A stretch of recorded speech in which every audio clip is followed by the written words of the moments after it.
بسم اللہ الرحمن الرحیم۔ آج انشاءاللہ میں سورہ یوسف کا رکوع نمبر 11 اور 13ویں پارے کا رکوع نمبر 5 شروع کروں گا۔ حسب معمول سب سے پہلے مختصر لفظی ترجمہ مختصر گرامر کے ساتھ، پھر انشاءاللہ اس کی تفسیر۔ اعوذ باللہ من الشیطان الرجیم، بسم اللہ الرحمن الرحیم۔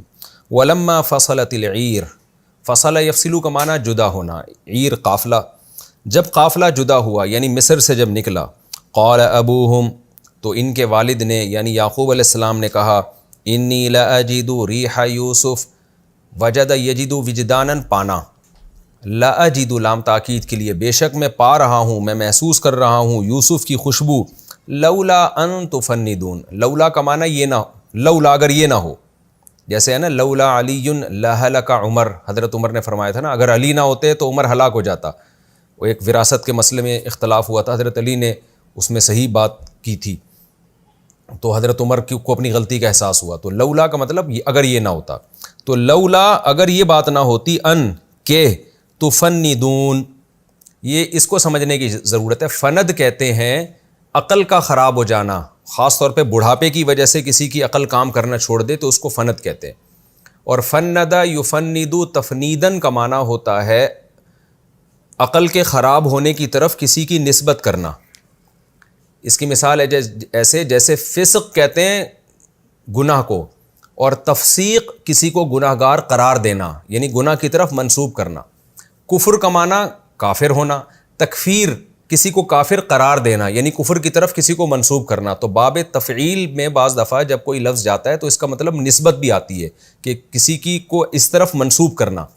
تو تکفیر ہے نا کہ تکفیری فرقہ، تکفیر جائز نہیں، کیا مطلب کافر قرار دینا جائز نہیں ہے۔ تو یہاں آپ سمجھیں تفنید کا معنی کسی کو یہ کہنا، یہ قرار دے دینا کہ اس کی عقل خراب ہو گئی ہے بڑھاپے کی وجہ سے، تو اس عمل کو تفنید کہا جاتا ہے۔ مفند اس شخص کو کہا جائے گا جس کے بارے میں یہ کہہ دیا گیا ہو کہ بڑھاپے سے اس کی عقل کام کرنا اس کی عقل نے چھوڑ دیا، یہ عقل خراب ہو گئی ہے۔ تو یعقوب علیہ السلام نے کیا فرمایا؟ اچھا یہ تھا تفندونی، فند یفندو کا مطلب کیا ہوا؟ یہ نسبت کرنا کہ بڑھاپے سے عقل خراب ہو گئی ہے، نی کا مطلب میری طرف۔ اب اس کا ترجمہ کیا ہوگا؟ یعقوب علیہ السلام نے کہا انی لاجد ریح یوسف، میں یوسف کی خوشبو محسوس کر رہا ہوں، لولا ان تفندونی، اگر یہ بات نہ ہو کہ تم مجھے یہ کہو کہ بڑھاپے کی وجہ سے میری عقل خراب ہو گئی ہے، یعنی اپنے بارے میں کہہ رہے ہیں۔ جیسے ہوتا ہے نا کہ ایک آدمی یوں بات کرتا ہے کہ بھائی میں ایک بات کہوں، اگر تم یوں نہ کہو کہ ان کا دماغ معاذ اللہ خراب ہو گیا ہے، اگر یہ خطرہ مجھے نہ ہو تو میں یہ بات کہوں۔ تو یہاں بھی یعقوب علیہ السلام نے اپنی اولادوں سے اور اپنی جو بھی بیٹیاں بہو ہیں جو بھی خاندان کے لوگ تھے ان سے کہا کہ مجھے یوسف کی خوشبو محسوس ہو رہی ہے، اگر یہ نہ ہو کہ تم مجھے یوں کہو کہ ابا بڑھاپے میں ابا کا دماغ کام نہیں کر رہا۔ صاف صاف ترجمہ اس کا یہ ہوگا کہ تم اگر یہ خطرہ نہ ہو نا کہ مجھے کہو کہ یعنی تم فوراً کہہ دو کہ ابا بڑھاپے کی وجہ سے نا ابا کا دماغ کام نہیں کر رہا، تو ظاہر ہے باپ میں اور اولاد میں ایسی بے تکلفی ہوتی ہے، وہ اس طرح کی اولاد سے باتیں کرتے ہیں۔ تو یعقوب علیہ السلام نے فرمایا کہ میں یوسف کی خوشبو محسوس کر رہا ہوں، اگر یہ بات نہ ہو کہ تم مجھے یوں کہو کہ ابا بڑھاپے میں بہکی باتیں کر رہے ہیں، اس طرف میری نسبت نہ کرو، تو میں یہ کہنے میں بالکل برحق ہوں کہ مجھے یوسف کی خوشبو محسوس ہو رہی ہے۔ قالوا، بچوں نے کہا، تاللہ، اللہ کی قسم، انک لفی ضلالک القدیم، آپ ابھی تک بہت پرانی غلطی میں پڑے ہوئے ہیں، یعنی آپ کب سے امیدیں لگا کے بیٹھے ہوئے ہیں یوسف کی، اور اب آپ کو یوسف کی خوشبوئیں بھی آنا شروع ہو گئی ہیں۔ یعنی ان کا گویا مطلب یہی تھا کہ ابا بڑھاپے میں معاذ اللہ آپ کا جو ہے نا ذہن کام نہیں کر رہا، وہ کب سے بچے کو کنویں میں یعنی گم شدہ بچہ ہے، وہ آپ ابھی تک اس کو یاد کیا ہوا ہے، اور اب تو بجائے اس کے کہ نا امید ہوں آپ کو مزید امیدیں ہونا شروع ہو گئیں، اور آپ جو ہے وہ اس کی خوشبوئیں بھی آنا شروع ہو گئیں۔ خیر میں نے تفسیری شروع کر دی، ابھی تو صرف ترجمہ ہے۔ فلما ان جاء البشیر، پس جب یہ بات ہوئی کہ خوشخبری دینے والا آ گیا، القاہ، اس نے ڈالا اس قمیص کو، علی وجہہ، حضرت یعقوب کے چہرے پر، فرتدا، ارتداد کا معنی لوٹنا، مرتد کو بھی مرتد اس لیے کہتے ہیں کہ وہ فطرت سے ہٹ کر، اسلام سے ہٹ کر کفر کی طرف لوٹ جاتا ہے، پلٹ گیا ہے وہ۔ تو فرتدا، حضرت یعقوب پلٹ گئے، بصیرن، بینا ہو کے، یعنی واپس پلٹ گئے، جو نابینا پن تھا وہ ختم ہو گیا۔ قالا، کہنے لگے اپنے بچوں سے، الم اقل لکم، میں نے تم سے کہا نہیں تھا، انی اعلم من اللہ، کہ میں اللہ کے بارے میں جانتا ہوں، ما وہ باتیں، لا تعلمون، جو تم نہیں جانتے۔ یعنی پھر پوری صورتحال واضح ہوگی۔ قالوا یا ابانا، بچے کہنے لگے اے ہمارے والد، استغفر لنا، آپ استغفار کیجئے ہمارے لیے، ذنوبنا، ہمارے گناہوں پر، گناہوں کا استغفار کیجئے، انا کننا خاطئین، انا اصل میں اننا، بے شک ہم گناہ گار تھے۔ قال، یعقوب علیہ السلام نے فرمایا، سوف استغفر لکم ربی، ان قریب میں اپنے رب سے تمہارے لیے معافی طلب کروں گا، انہ هو الغفور الرحیم، بے شک وہ معاف کرنے والا اور رحم کرنے والا ہے۔ فلما دخلوا علی یوسف، یہ سب کے سب جب یوسف کے پاس آئے، آوا الیہ، یوسف نے ٹھکانہ دیا اپنی طرف، ابویہ، اپنے والدین کو۔ ابوی، ابوین، اب کہتے ہیں ابا کو، ابوین دو ابا، تو دو ابا کا اطلاق اصل میں ابا اور اماں دونوں پر ہوتا ہے۔ اس کو صنعت تغلیب کہتے ہیں، کہ ماں کے لیے بھی باپ کا لفظ استعمال کیا اور اسی کا تثنیہ بنا دیا۔ تو ورفع ابویہ، آوا الیہ ابویہ، اپنے والدین کو اپنی طرف ٹھکانہ دیا، وقال، اور فرمایا، ادخلوا مصر، تم سب کے سب مصر میں داخل ہو جاؤ، انشاء اللہ آمینین، اللہ نے چاہا تو امن کے ساتھ۔ ورفع ابویہ، اور اٹھایا اپنے والدین کو، عرش، علی العرش، عرش پر، شاہی تخت پر اپنے والدین کو بٹھایا، وخروا لہ، اور گر گئے سب کے سب، خرّ یخر کا معنی گر جانا، وخروا لہ، اور سب گر گئے یعقوب کے لیے، سجدن، سجدہ ریز ہو کر، ساجد کی جمع سجد بھی آتی ہے، ساجدون بھی آتی ہے، سب کے سب سجدہ ریز ہو گئے یعقوب یوسف علیہ السلام کے سامنے۔ وقال، اور یوسف علیہ السلام نے فرمایا، یا ابتی، اے میرے ابا، ھذا تأویل رؤیایا، یہ میرے خواب کی تعبیر ہے۔ رؤیا منظر کو کہتے ہیں نا، وہ منظر جو مجھے خواب میں نظر آیا تھا کہ سورج اور چاند اور 11 ستارے سجدہ کر رہے ہیں، یہ ہے میرے خواب کی تعبیر من قبل، جو پہلے خواب تھا۔ قد جعلھا، تحقیق بنا دیا ہے اس خواب کو، ربی، میرے رب نے، حقا، برحق، اس کو پورا کر دکھایا ہے۔ وقد احسن بی، قد افعل کا معنی، قد ضرب کا معنی، کام پہلے ہو چکا ہے، تو یہ قد اس معنی میں آتا ہے جب ماضی پہ لگتا ہے۔ وقد احسن بی، اور میرے رب نے مجھ پر اس وقت بھی احسان کیا، اذ اخرجنی، جب اس نے مجھے نکالا، من السجن، جیل سے، وجاء بکم، اور تمہیں لایا وہ، من البدوی، گاؤں سے، دیہات سے، بدو کہتے ہیں گاؤں کو، دیہات کو، اور بدوی دیہاتی آدمی کو کہتے ہیں، اور تمہیں گاؤں سے لے کر آیا، من بعد ان، بعد اس کے کہ، نزغ الشیطان، شیطان نے، نزغ کہتے ہیں شیطان کی طرف سے جو القاء ہوتا ہے نا، اور جو کھینچ لیتا ہے محبت کو، اور شیطان کی طرف سے جو وسوسے دل میں آتے ہیں، ان سب چیزوں پر نزغ کا اطلاق ہوتا ہے۔ من بعد ان نزغ الشیطان، بعد اس کے کہ شیطان نے ڈال دی تھی نفرت، بینی، میرے، و بین اخوتی، اور میرے بھائیوں کے درمیان، شیطان نے میرے اور میرے بھائیوں کے درمیان جو نفرت ڈال دی تھی، اس کے بعد اللہ نے یہ ہم پر احسانات کیے۔ ان ربی، بے شک میرا رب، لطیف، باریک بین ہے، لطف و عنایت والا ہے۔ لطف کہتے ہیں، لطیف ہلکی اور باریک چیز کو کہتے ہیں۔ یہ جو ہم لطیفے کو لطیفہ کہتے ہیں نا، اس کی وجہ بھی یہ کہ اس میں کوئی ایسا ہلکا سا پیغام ہوتا ہے جس سے انسان کو ہنسی آ رہی ہوتی ہے، بہت باریک سی کوئی بات ہوتی ہے، تبھی عام طور پہ لطیفے بے وقوف لوگوں کی سمجھ میں نہیں آ رہے ہوتے، ان کو ایکسپلین کر کے سمجھانا پڑ رہا ہوتا ہے۔ تو لطف، کسی کے ساتھ محبت کا معاملہ کرنا، عنایت کا معاملہ کرنا، تو یہاں اس کا معنی کیا جاتا ہے باریک بین، بڑی لطافت کے ساتھ جب کوئی کام کرتا ہے تو اس ایسے ذات کو لطیف کہا جاتا ہے۔ تو چونکہ یہاں یوسف علیہ السلام کے ساتھ معاملات کیا ہوئے ہیں، یعقوب علیہ السلام اور یوسف علیہ السلام کے ساتھ، کہ سارے ناکامی کے اسباب ہو رہے ہیں، مگر اصل میں وہ ترقی کا زینہ تھے، تو بڑی خفیہ طریقے سے اللہ کی طرف سے تدبیر ہو رہی تھی، تو اس خفیہ تدبیر کو لطافت، اور اس کی وجہ سے اللہ کو لطیف کہا گیا ہے۔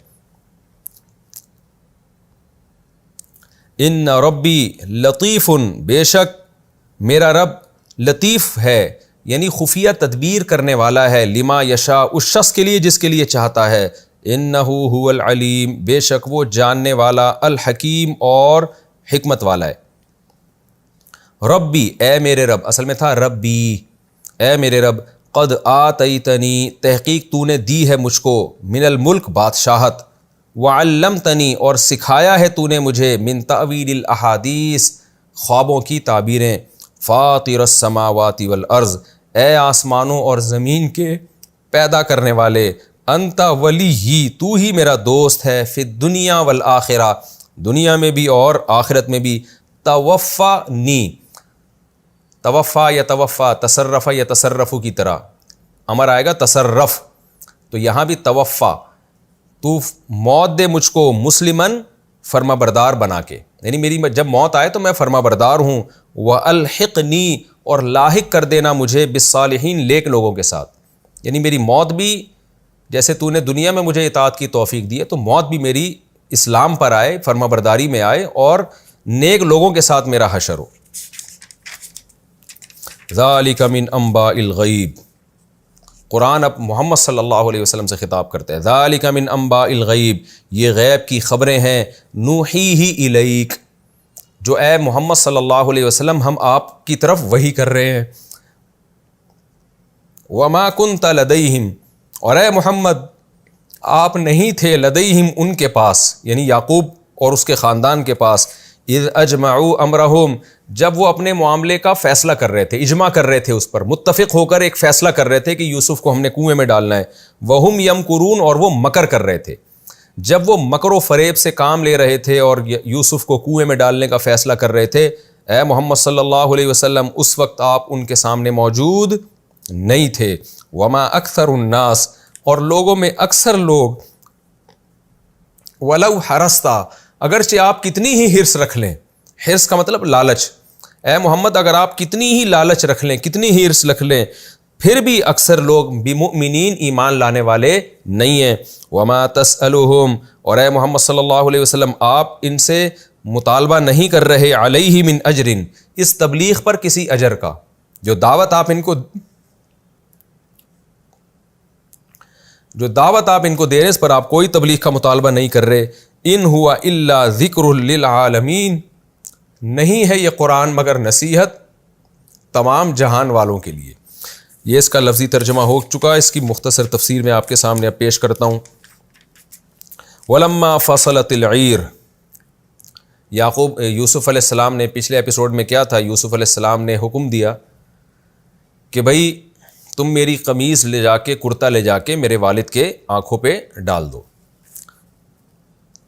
تو یہ جب پورا قافلہ واپس چلا ہے، قال ابوہم، یعقوب علیہ السلام نے فرمایا، انی لاجد ریح یوسف، میں یوسف کی خوشبو محسوس کر رہا ہوں۔ یہ بھی معجزہ تھا یعقوب علیہ السلام کا کہ اللہ تعالیٰ کی عادت ہے کہ جب انسان کو کوئی بڑی خوشی ملنے والی ہوتی ہے تو اللہ کی طرف سے اس کی خوشخبریاں پہلے شروع ہو جاتی ہیں۔ قرآن میں ہے نا جگہ جگہ کہ ہم بارش سے پہلے مبشرات بھیجتے ہیں، بارش اللہ کی رحمت ہے تو اکثر اس سے پہلے ہوائیں آتی ہیں جو خوشخبریاں لے کے آتی ہیں، تو یہ بھی اللہ تعالیٰ کی ایک اپنے بندوں کے ساتھ مہربانی ہے۔ تو یوسف علیہ السلام کی خوشبو یعقوب علیہ السلام کو محسوس ہوئی، تو اب اپنے گھر والوں کو، اب دیکھیں امید کی باتیں تو بتا رہے ہیں، نا امیدی کے تذکرے اپنے بیٹوں کے سامنے، بچوں کے سامنے نہیں کر رہے، اور وہاں تو ظاہر ہے بیٹیاں تھیں، بیٹے تو سارے مصر گئے ہوئے تھے، پورا قافلہ واپس آ رہا تھا، تو جو بھی اہل خانہ تھے، بہویں ہوں گی، بیٹیاں ہوں گی اور گھر والے ہوں گے، ان کے سامنے یعقوب علیہ السلام کہنے لگے کہ مجھے یوسف کی خوشبو محسوس ہو رہی ہے، اگر تم یہ نہ کہو کہ میرا بڑھاپے میں دماغ کام کرنا میرا بڑھاپے میں چھوڑ دیا، یعنی مجھے خطرہ تو یہ کہ تم یہ کہو گے، لیکن یہ اگر نہ کہو تو میں تمہیں یہ خبر دوں کہ مجھے واقعی یوسف کی خوشبو محسوس ہو رہی ہے۔ تو وہ جواب میں کیا کہتے ہیں، تاللہ انک لفی ضلالک القدیم، ظاہر ہے وہ کہاں اللہ کی باتوں کو سمجھ سکتے تھے، کہاں ایسی معرفت تھی ان کے دل میں، وہ کہنے لگے اللہ کی قسم آپ ابھی تک پرانی غلطی میں پڑے ہوئے ہیں۔ دیکھیں یہاں بھی ضلال کا معنی گمراہی نہیں ہوگا، غلطی ہوگا، تو بیٹے اپنے جو بچے تھے وہ جانتے تھے کہ ہمارے جو گھر کے سربراہ ہیں حضرت یعقوب یہ پیغمبر ہیں، تبھی تو مومن تھے وہ، لیکن وہ بھی یہ جانتے تھے کہ غلطی جو اجتہادی غلطی ہے وہ پیغمبر سے ہو سکتی ہے، تو لہذا انہوں نے کہا کہ آپ ابھی تک پرانی غلطی میں پڑے ہوئے ہیں۔ لیکن کیا ہوا، فلما ان جاء البشیر، پہلے زمانے میں یہ عادت تھی، خود صحیح احادیث میں بھی ہمیں اس کا تذکرہ ملتا ہے کہ جب بھی کوئی خوشخبری کی بات ہوتی تھی نا تو لوگ اس کی کوشش کرتے تھے کسی طرح جلد سے جلد یہ خبر پہنچا دی جائے. بچوں میں آپ نے بہت دیکھا ہوگا، یہ بچوں کو جب کوئی بات بتائی جاتی ہے نا کہ یہ فلاں کو جا کے بتاؤ تو بچے دوڑ لگا رہے ہوتے ہیں کہ پہلے میں بتاؤں. حضرت کعب بن مالک رضی اللہ تعالیٰ عنہ کی جب توبہ قبول ہوئی ہے تو صحابہ نے کوشش کی ہم میں سے ہر شخص پہلے سے پہلے جا کے حضرت کعب بن مالک کو بتائے کہ آپ کی توبہ قبول ہو گئی ہے. تو ایک انسان کو ایک شوق ہوتا ہے. تو قافلے میں سے کوئی بھی شخص، یعنی ظاہر ہے جن کے ہاتھ میں جو کرتا تھا نا، وہ پہلے دوڑے یعقوب علیہ السلام کی طرف، اپنے والد کو میں جا کے بتاؤں تاکہ ان کو جو غم ہوا ہے اتنا عرصہ تو وہ غم ان سے دور ہو جائے. تو وہ جن کے پاس کرتا تھا وہ تیز رفتار گھوڑے پہ دوڑے اور قافلے سے نکل کے پہلے پہنچ گئے. اور یعقوب علیہ الصلوۃ والسلام کی تبھی قرآن کہہ رہا ہے فلما ان جاء البشیر، خوشخبری سنانے والا جب پہنچا ہے، القاہ علی وجہہ، تو اس نے وہ کرتا اپنے والد کی آنکھوں پہ ڈالا، فرتد بصیرا، اور ان کی نگاہیں لوٹ آئیں. تو پھر ان کو بتایا گیا کہ قافلہ واپس آ رہا ہے، اور اللہ نے اس طرح سے ہمیں یوسف علیہ السلام سے بھی ملا دیا اور بنیامین سے بھی ملا دیا. فوراً یعقوب علیہ السلام نے اپنے خاندان اور پھر بیٹے بھی پہنچ چکے تھے، تو یعقوب علیہ السلام نے سارے بیٹوں کو اور خاندان کے لوگوں کو جمع کر کے فرمایا الم اقل لکم، کیا میں نے تم سے کہا نہیں تھا انی اعلم من اللہ ما لا تعلمون، میں اللہ کے بارے میں وہ کچھ جانتا ہوں جو تم نہیں جانتے. تم تو ایک منفی سوچ رکھتے ہو، ظاہری اسباب کو دیکھ کر منفی باتیں کرتے ہو، اور میں ہمیشہ سے امید کی باتیں کرتا رہا ہوں. تو بتاؤ کیا میری باتیں ٹھیک ثابت نہیں ہوئی؟ قالوا یا ابانا استغفر لنا ذنوبنا، بیٹے کہنے لگے اے ہمارے والد، آپ ہمارے گناہوں کی مغفرت طلب کریں اللہ تعالیٰ سے. یہ بھی ایک سنت ہے کہ آپ خود بھی توبہ کریں اور کسی بزرگ سے بھی کہیں کہ مجھ سے کوئی گناہ ہوا ہے تو آپ اللہ سے میرے لیے توبہ کریں. انا کننا خاطئین، بے شک ہم یقیناً گناہ گار تھے. اب ظاہر ہے ان کے پاس اب کوئی عذر تو بچا نہیں تھا پیش کرنے کے لیے. یہاں بھی یعقوب علیہ السلام کا ظرف دیکھیں، ایک تنزیہ جملہ نہیں کہا بیٹوں کو کہ اب آئے ہو بڑے، ساری زندگی مجھے ٹینشن میں رکھا اور اب آ گئے ہو معافیہ مانگنے کے لیے، اب آ گئے ہو توبہ کرنے کے لیے. یہاں یہ چیز سمجھنے کی ہے کہ کیا آج دینداروں کا یہ ظرف ہے برداشت کا؟ آج تو جو جتنا دین پہ چلتا ہے اتنا ہی ایکسائٹیڈ ہوتا ہے، اتنا ہی جذباتی ہوتا ہے، اتنا ہی بات بات پہ 2 فٹ اچھل رہا ہوتا ہے. برداشت بالکل ختم ہو گئی ہے. ہمیں پیغمبروں کی سیرت سے کیا پتہ چل رہا ہے کیسی برداشت تھی ان لوگوں میں. تو فوراً یعقوب علیہ السلام نے کیا فرمایا، کوئی طنز نہیں، کوئی تانا نہیں، غلطی کا احساس ہو گیا، ٹھیک ہے، سوف استغفر لکم ربی، ان قریب میں تمہارے لیے اپنے رب سے استغفار کروں گا. علماء نے یہاں لکھا ہے کہ یعقوب علیہ السلام نے یہ کیوں کہا کہ ان قریب کروں گا، اسی وقت کر لیتے. تو اس کی وجہ یہ ہے کہ یعقوب علیہ السلام جانتے تھے کہ بہت بڑا گناہ ہوا ہے. تو بہت سے حضرات اس طرف گئے ہیں کہ کیونکہ تہجد کے وقت میں رات کے آخری حصے میں دعائیں زیادہ قبول ہوتی ہیں، اس لیے یعقوب علیہ السلام نے ارادہ کیا کہ میں رات کو تہجد میں اٹھ کے ان کے لیے دعا مانگوں گا. یہاں ایک اشکال ہو سکتا ہے کہ بھائی موت کا تو کوئی یقینی علم نہیں ہے، اگر ابھی موت ہو گئی تو پھر تو ان کو سزا ملے گی. تو اس کا جواب یہ ہے کہ یعقوب علیہ السلام یہ بات جانتے تھے کہ انہوں نے جب سچی توبہ کر لی ہے تو اللہ نے گناہ تو معاف کر دیا ہے، تو میں مزید اس توبہ میں طاقت پیدا کرنے کے لیے تاکہ درجات بلند ہو اور اس توبہ اس گناہ کے جو جتنے بھی سائیڈ افیکٹ ہیں وہ ہر طرح سے مکمل ختم ہو جائیں، اس کے لیے یعقوب علیہ السلام ان کے لیے استغفار کرنا چاہتے تھے. تو سوفا کا لفظ ان قریب کروں گا تاکہ یہ تسلی سے میں اللہ سے تمہارے لیے دعا مانگوں گا. یہ بھی یعقوب علیہ السلام کے حسن اخلاق کی دلیل ہے کہ بھائی میں جلدی سے یعنی گویا ٹہلانے والا کام نہیں کروں گا کہ ابھی میں دعا مانگ لوں، ابھی دعا میں وہ دل نہیں لگے گا، ابھی تو ایک بیٹے کی خوشخبری ہے اسی میں دل زیادہ لگا ہوا ہے. تو میں تسلی سے اپنے بیٹوں کے لیے اللہ تعالیٰ سے دعا مانگوں گا. کتنا بڑا ظرف ہے کہ دعا بھی مانگوں گا اور دعا بھی بڑی تسلی کے ساتھ ہوگی تاکہ مجھے اطمینان ہو کہ میرے بیٹوں سے جو غلطی ہوئی ہے اس کی ہر طرح سے تلافی ہو جائے اور اس کے کوئی ان کو نقصان نہ ہو، بالکل گناہ ایسے معاف ہو جائے جیسے نسیم منسیہ، جیسے ان سے یہ ہوا ہی نہیں تھا. تو یہ بھی ہے کہ دعا کا اہتمام کرنا. بعض دفعہ آپ اسی وقت دعا دے دیتے ہیں، وہ اتنی جاندار نہیں ہوتی جتنی آپ تسلی سے دعا مانگ رہے ہوتے ہیں بیٹھ کے. انہ هو الغفور، اور بیٹوں کو تسلی بھی دی کہ بے شک وہ اللہ بہت زیادہ معاف کرنے والا الرحیم اور اپنے بندوں پر بہت زیادہ رحم کرنے والا ہے۔ بالآخر یہ قافلہ چلا ہے، کیونکہ یوسف علیہ السلام نے کہا تھا پورے خاندان کو مصر میں لے آؤ۔ بس یہ پورا قافلہ جب چلا ہے تو قرآن کہتا ہے فلما دخلوا علی یوسف، جب یہ لوگ یوسف علیہ السلام کے پاس آئے، آوا الیہ ابویہ، حضرت یوسف نے اپنے والدین کو مضبوط ٹھکانہ دیا، یعنی بہت اعزاز کیا، اکرام کیا۔ تو یہ ٹھکانہ دینا اکرام کے معنی میں بھی آتا ہے۔ وقال ادخلوا مصر ان شاء اللہ آمینین، اور فرمایا کہ اللہ نے چاہا تو مصر میں امن کے ساتھ داخل ہو جاؤ، بے خوف ہو کے۔ اس سے پتہ چلتا ہے کہ یوسف علیہ السلام اپنے والدین کے استقبال کے لیے شہر سے باہر نکلے تھے، تبھی کہہ رہے ہیں کہ مصر میں داخل ہو جاؤ۔ تو داخل جب ہی ہوں گے نا جب مصر سے باہر ہوں۔ تو یہ جو اپنے والدین کا آپ نے اکرام کیا، یہ مصر شہر سے باہر نکل کے، جب پتہ چلا کہ قافلہ آ رہا ہے تو شہر سے باہر نکل گئے اور کہا کہ آپ شہر میں داخل ہو جاؤ امن کے ساتھ۔ پھر جب شہر میں داخل ہوئے اور محل میں داخل ہوئے، وَرَفَعَ أَبَوَيْهِ عَلَى الْعَرْشِ، تو یوسف علیہ السلام نے اپنے والدین کو تخت پہ بٹھایا، وَخَرُّوا لَهُ سُجَّدًا، اور سب کے سب سجدے میں گر گئے۔ یہ پچھلی امتوں میں سجدہ تھا، جو تعظیم کا سجدہ تھا، یہ جائز تھا۔ اس امت میں اس کو حرام قرار دیا گیا ہے۔ نبی صلی اللہ علیہ وسلم نے فرمایا لو كنت آمر احدا ان يسجد لاحد لامرت النساء ان يسجدن لازواجهن، اگر میں کسی کو سجدے کی اجازت دیتا تو عورت کو حکم دیتا کہ شوہر کو سجدہ کرے، لیکن اس امت میں کسی کے لیے بھی سجدہ حلال نہیں ہے، تو پہلی امتوں میں جائز تھا۔ تو یوسف علیہ السلام نے فوراً فرمایا یا ابتی ھذا تأویل رؤیای من قبل، کہ اے میرے والد یہ ہے اس خواب کی تعبیر جو میں نے پہلے دیکھا تھا، کہ 11 ستارے اور سورج اور چاند سجدہ کر رہے ہیں۔ قد جعلها ربی حقا، تحقیق میرے رب نے اس خواب کو سچا کر دکھایا، یعنی پورا کر دکھایا۔ یہاں ایک اشکال پیدا ہوتا ہے کہ 11 بھائی تھے اور سورج اور چاند سے مراد ظاہر ہے والدین ہیں، تو خواب میں تو دکھایا گیا کہ سورج اور چاند بھی سجدہ کر رہے ہیں اور 11 بھائی بھی سجدہ کر رہے ہیں، تو اس سے ظاہر ہوتا ہے کہ ان کے والدین نے بھی یوسف علیہ السلام کو سجدہ کیا۔ تو اب یہ تو ایک سوال یہ پیدا ہوتا ہے کہ یوسف علیہ السلام نے یہ کیسے برداشت کر لیا کہ میرے والدین میرے سامنے سجدہ کریں؟ تو اس کے 2 جواب دیے گئے ہیں۔ ایک تو یہ ہے کہ اگر ہم یہ مان لیتے ہیں، قرآن میں تو ایسا کوئی واضح تذکرہ نہیں ہے کہ والدین نے بھی سجدہ کیا اور یوسف علیہ السلام نے ان کو سجدہ کرنے دیا، لیکن خواب میں چونکہ سورج چاند اور 11 ستاروں کا تذکرہ ہے، اس خواب سے پتہ چلتا ہے کہ سب نے سجدہ کیا۔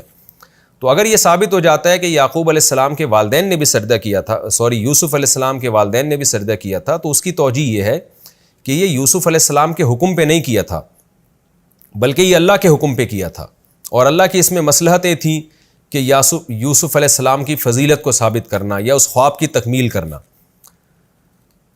اور یہ غیر اختیاری طور پر ان کی عظمت سے اور ان کے بادشاہت سے اتنے متاثر ہوئے کہ مضطر ہو کے انہوں نے ان کے سامنے سجدہ کر لیا۔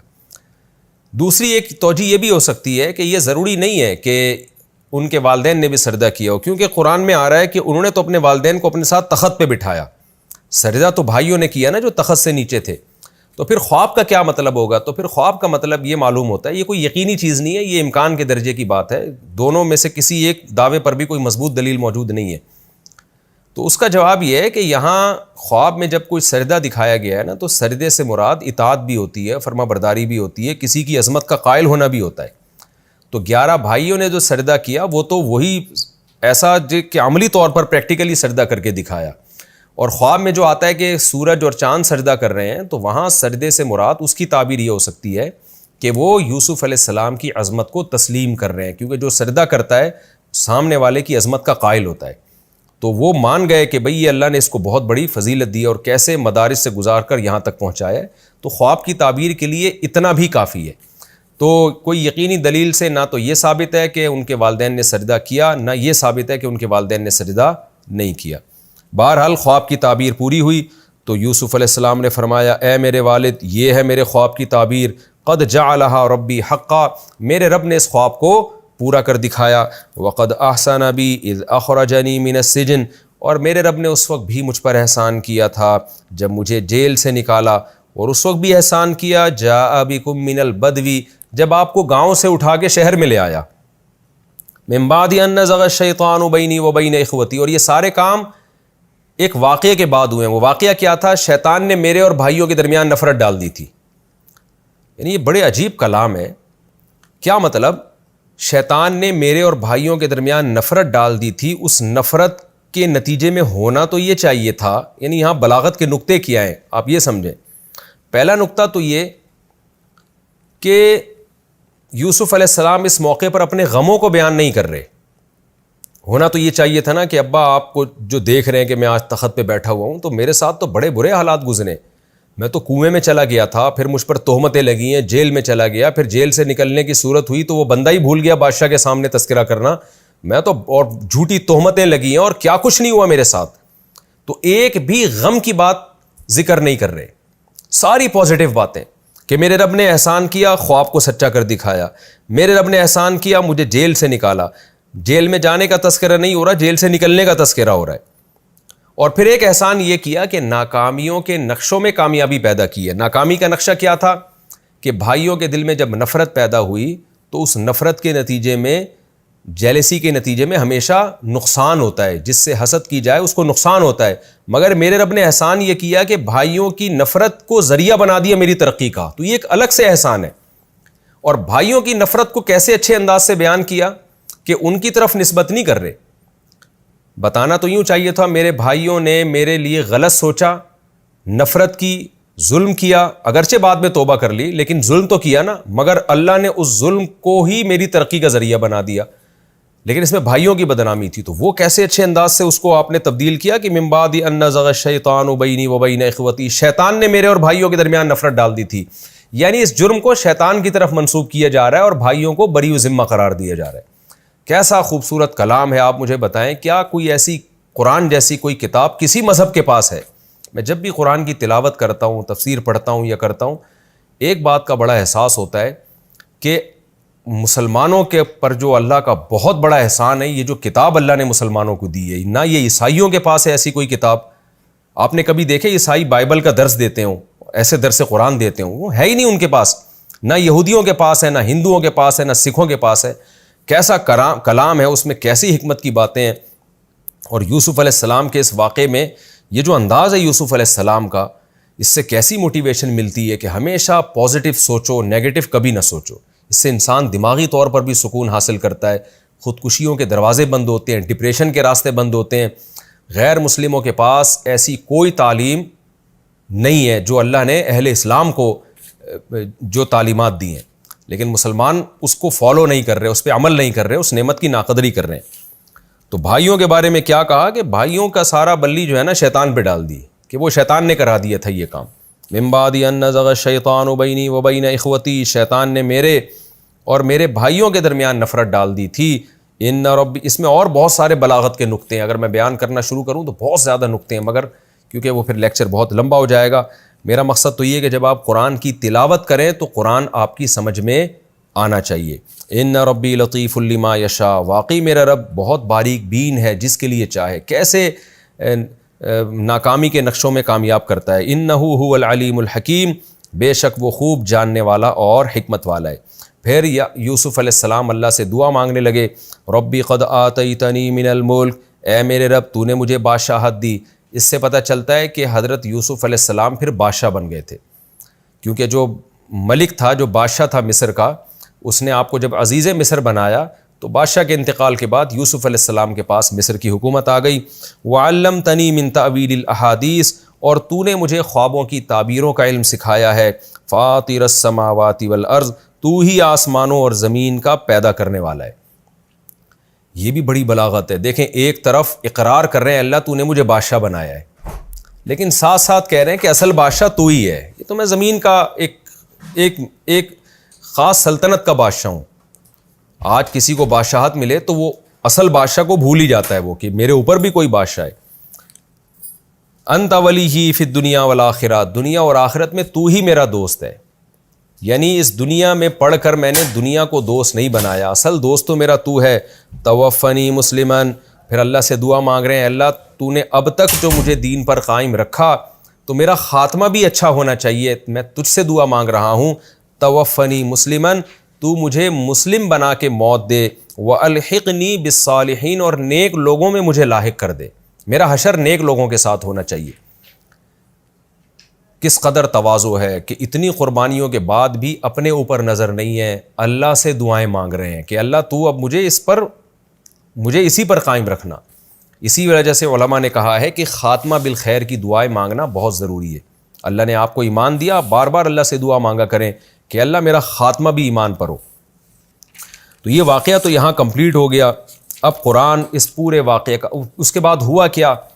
یوسف علیہ السلام کو بادشاہت ملی، اور یعقوب علیہ السلام جو تفسیر کی کتابوں میں ہے، تاریخی کتابوں میں ہے، یعقوب علیہ السلام اپنی موت سے پہلے واپس فلسطین چلے گئے، کیونکہ وہ چاہتے تھے کہ میں وہیں دفن ہوں، کیونکہ وہ آپ کے باپ دادا کا وطن تھا اور بیت المقدس تھا، وہاں پہ مبارک سرزمین تھی۔ ظاہر ہے ایسی جگہ پہ دفن ہونا ہی چاہتا ہے ہر وہ شخص جس کے دل میں اللہ کی محبت ہو۔ تو یعقوب علیہ السلام پھر واپس وہاں چلے گئے اور باقی خاندان یہیں رہا۔ تو یعقوب علیہ السلام کو وہیں کنعان کی سرزمین میں بیت المقدس کے قریب دفن کیا گیا ان کے انتقال کے بعد، اور باقی جو یعقوب علیہ السلام کا خاندان تھا، جس کی تعداد 90 کے قریب بتائی جاتی ہے کہ یعقوب علیہ السلام کی ازواج، بیٹے بیٹیاں، پوتے پوتیاں، بہویں، یہ سب ملا کے تقریباً 90 کے قریب افراد تھے جو مصر میں آ کے آباد ہوئے۔ اور پھر یوسف علیہ السلام ان کو تبلیغ کرتے رہے اپنی زندگی میں، مصریوں کو، جس کی قسمت میں ایمان تھا ایمان لے آئے، جس کی قسمت میں نہیں تھا وہ نہیں لے کر آئے۔ تبھی آگے ان کی یوسف علیہ السلام کی جو نسل چلی ہے اس میں پھر حضرت موسیٰ علیہ السلام پیدا ہوئے، کیونکہ پھر اس بنی اسرائیل پر پھر ظلم شروع ہو گئے تھے، کیونکہ میجورٹی میں بہرحال غیر مسلم تھے۔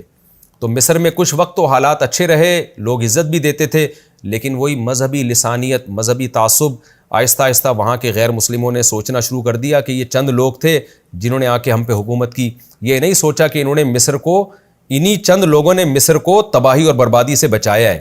جیسے آج ہندوستان میں ہندوؤں کو یہ غلط بات سکھائی جا رہی ہے کہ منورٹی میں مسلمان تھے، تم پر 1000 سال انہوں نے حکومت کی، تو وہ کون ہوتے ہیں تم پہ حکومت کرنے والے؟ یہ نہیں دیکھتے کہ 1000 سال انہوں نے پورے ہندوستان کو بچا کے رکھا ہے، اور اس وقت ہندوستان کو کتنی بلندیوں تک پہنچایا تھا۔ نہ یہ لڑائیاں تھیں جو آج ہندوستان میں ہو رہی ہیں، نہ فرقہ واریت، نہ مذہبی نفرت تھی۔